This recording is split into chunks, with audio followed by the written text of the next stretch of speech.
Selon les bonnes pratiques et les recommandations de l'Agence française anticorruption, le dispositif d'évaluation des tiers doit s'appuyer sur une séparation des tâches entre l'opérationnel, la personne chargée d'évaluer le tiers et l'instance dirigeante. Il est conseillé de formaliser une procédure et de la diffuser en interne. Le non-respect des diligences peut constituer une cause réelle et sérieuse de licenciement, par exemple du directeur commercial.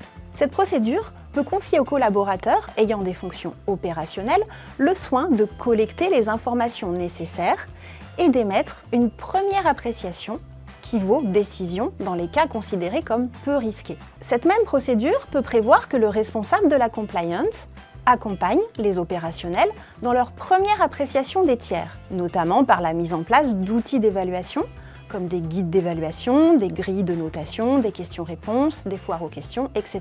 Et de formation. Il intervient aussi dans l'appréciation de la prise de décision concernant les cas à risque. Par ailleurs, il appartient aux responsables des fonctions support de prendre les décisions relatives à la sélection des tiers dans leur domaine d'expertise.